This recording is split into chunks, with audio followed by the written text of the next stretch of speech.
Welcome back. Provincial disaster management authority जो यकीनन बहुत से अलर्ट्स भी जारी करती है, इसी हवाले से जो स्वात का सानहा हुआ, आज हमने सोचा ज़रा इनसे भी जान लेते हैं, क्योंकि अभी भी जो अलर्ट्स जारी किए जा रहे हैं उस हवाले से बताया जा रहा है कि कहाँ कहाँ सैलाबी सूरत हाल होगी, कहाँ बारिशें होंगी, कहाँ लैंडस्लाइडिंग का ख़तरा है। इसीलिए हमने इनवाइट किया है, हमारे साथ हैं DGPDMA खैबर पख्तूनख्वा असफंदियार खटक साहब। बेहद शुक्रिया फॉर जॉइनिंग अस, क्योंकि आज हम बात कर रहे हैं सानहा स्वात के हवाले से। असफंदियार साहब, जो बताया गया, जो वहाँ ऐनी शाहिदीन ने भी बताया, जो हमारे सारे रिपोर्टर्स ने भी गैदर करके इन्फॉर्मेशन बताई कि ये एक ख़ानदान के लोग जो कि पिकनिक के घर से गए थे और उन्होंने सुबह वहाँ नाश्ता किया। नाश्ता करने के बाद वो दरिया का जो सूखा वाला रास्ता है उस पर थे कि फिर अचानक से वो कहते हैं कि जब वो तस्वीरें ले रहे थे तो उस वक्त एक सैलाबी रेला आ गया, जिसके बाद उन्होंने फिर उस रेत के टीले पर पनाह ली थी।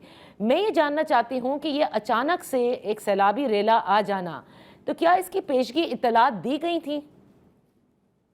बिस्मिल्लाहिर्रहमानिर्रहीम। मैडम, जहाँ तक वेदर एडवाइजरीज की बात है, आपने शुरू में जिक्र किया, तो हमें कम्युनिकेट हुआ था 23 जून को, जिसमें कहा गया था कि फ्लैश फ्लड्स आएंगे। पर्टिकुलर जो हमारा नादरन केपी है, सारा हिली एरिया है, तो वहाँ पे फ्लैश फ्लड इंक्लूडिंग स्वात, ठीक। वहाँ पे प्रिडिक्शन थी। और हमने टाइमली 23 जून को ही कम्युनिकेट करा दिया था तमाम डीसी साहिबान को, कमिश्नर साहिबान को, और जितने भी लैंड डिपार्टमेंट्स हैं कि आप हाई अलर्ट पे रहें, ये बारिशें आनी हैं और इसमें फ्लैश फ्लड का भी खतरा है। इस सुबह की जहां तक मैं बात करूं, जहां तक हमने अभी तक रिलीफ से और वहां डिस्ट्रिक्ट एडमिनिस्ट्रेशन से बात की है, तो स्वात को अगर आप देखें तो ये हिली एरिया है, और वहां पे उस सुबह जो है एक क्लाउड बर्स्ट हुआ है ख्वाजा खेला के इलाके में, जो कि इस पर्टिकुलर लोकेशन से कोई 7-8 किलोमीटर के फासले पे है। ठीक। क्लाउड बर्स्ट हुआ, और उससे आगे अगर आप देखें ख्वाजा किले से आगे कलाम साइड पे बिल्कुल नॉर्मल फ्लो था। वहाँ पे कोई भी ना बारिश रिकॉर्डेड हुई और ना ही कोई फ्लडिंग का वो वहाँ पे सीन था। ये सिर्फ जो है ख्वाजा किला के एरिया में क्लाउड बर्स्ट हुआ और विद इन मिनट्स जो है ये फ्लड लाइक सिचुएशन क्रिएट हुई। और अनफॉर्चुनेटली यहाँ पे तकरीबन 13 से 14 जाने जो हैं वो ज़ाया हुई। तो असफंदियार साहब, कि क्योंकि आपने कहा कि 23 को ही आपने जो मुतालिक महकमे हैं उनको आपने अलर्ट्स जारी कर दिए और अब भी आप लोग उसी हिसाब से अलर्ट्स जारी करते हैं, तो इन महकमों में फिर काम क्या होता है? जब जब आपने अलर्ट्स जारी कर दिए, आपने ये भी बता दिया कि सैलाबी सूरत हाल हो सकती है, कहीं आप लोग अर्बन फ्लडिंग का जिक्र करते हैं, कहीं लैंड स्लाइडिंग का जिक्र करते हैं, तो तमाम डेप्यूटी कमिश्नर्स को ये इत्तलात जाती हैं। उसके बाद जो readiness to face a disaster, क्या ये भी आपके पैरामीटर में नहीं आता?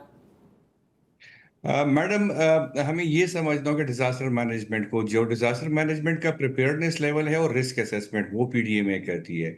और फिर अर्ली वार्निंग्स भी पीडीएमए ही डिसमिनेट करती है टू डिस्ट्रिक्ट फॉर्मेशन। जहां तक रेस्क्यू का एलिमेंट आता है, रेस्क्यू के एलिमेंट में हमारे डिस्ट्रिक्ट डिजास्टर मैनेजमेंट यूनिट है, जिसको हेड करता है डिप्टी कमिश्नर, और उसमें तमाम लैंड डिपार्टमेंट जो हैं उसके मेंबर्स होते हैं, including irrigation department, rescue department, health department, ये सारे उसके मेंबर्स होते हैं। जब हमारे यहाँ से एडवाइजरी जाती है तो ये डीडीएमयू एक्टिव हो जाता है, इसकी मीटिंग होती है और फिर वही प्लानिंग सारी उसमें होती है। आपको पता होगा कि दफा 144 का निफाज जो है वो भी प्रोविंशियल डिजास्टर मैनेजमेंट अथॉरिटी के कहने पे चीफ सेक्रेटरी साहब की डायरेक्शंस पे लगाई गई थी। सही। आखिर में पीडीएमए का रोल जब आ जाता है, तो जब नुकसानात होते हैं तो पीडीएमए फिर इसमें इंटरवीन करती है और जितनी भी दुरुस्त। रिलीफ एक्टिविटी दुरुस्त, होती आपने है। दुरुस्त कहा कि देखिए, जब वो डिस्ट्रिक्ट डिजास्टर मैनेजमेंट के पास जाता है और एक रिस्क है और उस डिजास्टर हो सकता है और उसकी प्रिपेयर्डनेस है और 100 दफा 144 का नफाज है, अब मुझे ये बताइए कि फिर इस सब के बावजूद इतनी बड़ी तादाद में सयाहों का वहाँ मौजूद होना, वहाँ ना सिर्फ मौजूद बल्कि बैठकर नाश्ते भी होते हैं, सेल्फियों के लिए भी लोग पिकनिक पॉइंट्स बना लेते हैं ऐसे मौके में, तो क्या ये काम नहीं था डीडीएमए का कि आप रोकथाम करें और वहां पर किसी को भी आने की इजाजत न दी जाए? बिल्कुल मैडम, आप मैं आपको थोड़ा सा फिर स्वात की पेक्युलरिटीज पे लेके जाऊंगा। जो रिवर स्वात है उसका स्ट्रेच सिर्फ डिस्ट्रिक्ट स्वात में 70 किलोमीटर बनता है। अब डिस्ट्रिक्ट एडमिनिस्ट्रेशन को 70 किलोमीटर को कवर करना बड़ा मुश्किल हो जाता है। फिर भी चूंकि दफा 144 का निफाज था, पुलिस का काम था कि वो लोगों को वहां पे जाने ना देते। इसमें कुछ होटल मालिकान का भी कसूर बनता है। اور یہ ساری چیزیں جو ہیں یہ وہاں پہ پہلے سے ہی ان پلیس تھی، لیکن چونکہ آپ کو یہ بھی سمجھنا ہوگا کہ فلیش فلڈ اور ریورائن فلڈ میں زمین اور آسمان کا فرق ہے۔ فلیش فلڈ میں جب فلیش فلڈ آتا ہے آپ کے پاس رسپانس ٹائم بہت کم ہوتا ہے۔ یہ ان لوگوں کو بھی اتنا ٹائم نہیں ملا کہ یہ واپس ریسٹورنٹ کی طرف بھاگ کے واپس آئیں، تو آپ خود اندازہ کر سکتی ہیں کہ رسپانس ٹائم کتنا کم تھا۔ ہم کسی کو جسٹیفائی نہیں کرتے، ایک ہائی لیول انکوائری وہاں پہ ابھی بھی آج بھی وہاں کی پروسیڈنگز چل رہی ہیں اور رسپانسبلٹی فکس کی جا رہی ہے، اوکے، جس کی بھی کوئی بن رہی ہے۔ اچھا، اب اس میں دو تین سوال بنتے ہیں۔ آپ نے کہا فلیش فلڈ میں رسپانس ٹائم کم ہوتا ہے، لیکن جو ریسکیو کا رسپانس ٹائم ہے وہ بے شک جو سی سی ٹی وی فوٹیجز اب آئی ہیں کہ جی 19 منٹ میں ریسکیو والے پہنچ گئے، لیکن انفارچونیٹلی وہ 1112 جو پہنچی ان کے پاس وہ چیزیں نہیں تھیں جس سے ریسکیو کیا جا سکتا ہے۔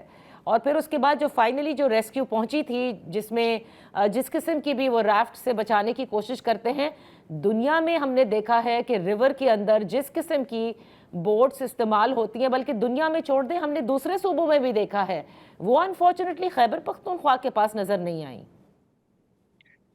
میڈم سب سے پہلے تو میں آخری بات کا کہوں گا کہ ریسکیو جو ہے وہ ویل ایکوپڈ ہے۔ میں آپ کو پھر کہوں گا کہ چونکہ یہ فلیش فلڈ ہے، اس میں بوٹس کا اور رافٹ کا آپریٹ کرنا بڑا مشکل کام ہے۔ اوکے، بعد میں یہ بتاؤں گا کہ جو میری ڈی جی ریسکیو سے جو انفارمل بات ہوئی، چونکہ کمیٹی بیٹھی ہوئی ہم نے اس پہ کمنٹ نہیں کرنا ہے، لیکن پھر بھی جو ان آفیشیلی ہماری بات ہوئی ہے تو کال کی انٹرپریٹیشن پہ تھوڑا سا مسئلہ آ رہا ہے۔ انہوں نے کہا ہے کہ جو پہلی کال آئی تھی انہوں نے کہا کہ ہوٹل میں لوگ پھنسے ہوئے ہیں اس لیے ایمبولینس آئی، ورنہ اگر پراپر کال ہوتی کہ یہ دریا کے درمیان پھنسے ہوئے ہیں تو پھر اس نے اسی اکوپمنٹ کو آنا تھا جو کہ اس فلیش فلڈ میں استعمال ہو سکتی تھی کال کی انٹرپریٹیشن پہ۔ لیکن چونکہ ابھی ہائی لیول کمیٹی بیٹھی ہوئی ہے، انکوائری ہو رہی ہے، تو اس کا ہمیں انتظار کرنا چاہیے۔ اس کی جو بھی فائنڈنگز آئیں گی وہ ہم سب کے لیے ایکسیپٹیبل ہوں گی، جس کی بھی رسپانسبلٹی بنتی ہے اس کا سامنا کرنا پڑے گا۔ اوکے، لیکن آپ مجھے یہ بتائیے کہ کیونکہ 70 کلومیٹر کا آپ نے کہا کہ یہ دریائے سوات ہے اور اس میں مینج کرنا مشکل ہو جاتا ہے، تو آئی ایم شیور کہ یہ بات جو ہے متعلقہ اداروں تک بھی پہنچائی گئی ہوگی کہ ہم مینج نہیں کر سکتے۔ It is as simple as that کہ سانحے کے بعد اگر کہا جائے کہ ہم مینج نہیں کر سکتے، I think with all due respect پھر یہ بھی بہت بڑی کوتاہی ہے۔ آپ پہلے ہی بتا دیں کہ نہیں ہم نہیں مینج کر سکتے۔ میڈم کیپیسٹی ہوتی ہے ہر آرگنائزیشنز کی۔ میں نے کہا 70 کلومیٹر کا اسٹریچ تھا، لوگوں کو روکنا چاہیے تھا۔ آج بھی اگر آپ دیکھیں جو تجاوزات کا آپریشن ہو رہا ہے وہاں پہ پبلک اس کے میں انکروچمنٹ کے خلاف جو آج ڈرائیو چل رہی ہے، تو وہاں پہ ابھی بھی احتجاج ہو رہا ہے، سارے روڈز بند ہیں، لوگ سٹے آرڈرز لے کے آ گئے ہیں۔ تو یہ ساری چیزیں میڈم ہمیں پبلک سیکٹر میں جو ہم آپریٹ کر رہے ہوتے ہیں ہمیں بہت سی چیزوں کو دیکھنا پڑتا ہے۔ میں ابھی بھی آپ کو کہتا ہوں کہ کوتاہی ہوئی ہے اور اس کو فکس کیا جا رہا ہے، جس کی رسپانسبلٹی تھی اور وہ ہائی لیول کمیٹی بنی ہوئی ہے اور اس میں کسی کو بھی سپیئر نہیں کیا جا رہا۔ جہاں پہ جس نے چھوٹی سی بھی کوتاہی کی تھی ان کو ٹرانسفر کیا گیا، ان کو سسپینڈ کیا گیا ہے۔ اور اب یہ کل ہماری بھی انشاءاللہ یہ ہمارے پاس بھی انکوائری کمیٹی آئے گی، تو ساری چیزیں دیکھی جا رہی ہیں۔